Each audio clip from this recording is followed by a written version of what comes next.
விழுப்புரத்தில் பெய்து வரும் கனமழையால் பம்பையாறு மற்றும் வராக ஆற்றின் கரையோர மக்களுக்கு ஒலிபெருக்கி மூலம் வெள்ள அபாய எச்சரிக்கை விடப்பட்டுள்ளது. இதுகுறித்த கூடுதல் தகவல்களை நமது செய்தியாளர் விஜய் மில்டன் வழங்க கேட்கலாம்.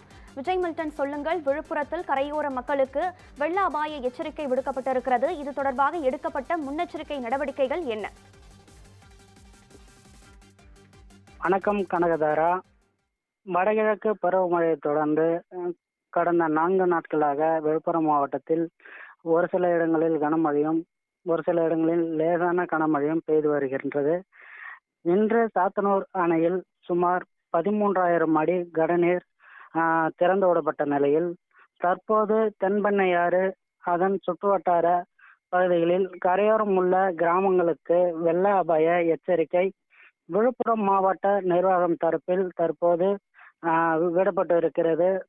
அந்த கரையோரம் உள்ள கிராமங்களில் ஏற்கனவே முன்னெச்சரிக்கை நடவடிக்கை எதுவும் எடுக்காத நிலையில் பெஞ்சால் புயலால் வெள்ளப்பெருக்கு ஏற்பட்டு பெரும் அளவில் விழுப்புரம் மாவட்டம் பாதிக்கப்பட்டது. இந்த நிலையில் இன்று சாத்தனூர் அணையில் 13,000 அடி கனநீர் திறக்கப்பட்ட நிலையில் விழுப்புரம் மாவட்டம் தென்பெண்ணை ஆற்று கரையோரம் உள்ள கிராமங்களுக்கு ஆட்டோ மூலம் ஒலிபெருக்கி மூலமாக வெள்ள அபாய எச்சரிக்கை தற்போது விடப்பட்டு வருகின்றது.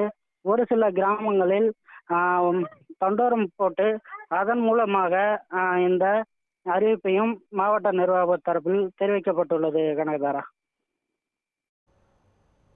விழுப்புரத்தில் பம்பையாறு மற்றும் வராக ஆற்றின் கரையோர மக்களுக்கு வெள்ள அபாய எச்சரிக்கை விடுக்கப்பட்டிருக்கிறது. இது தொடர்பான தகவல்களை பதிவு செய்தமைக்கு நன்றி விஜய் மில்டன்.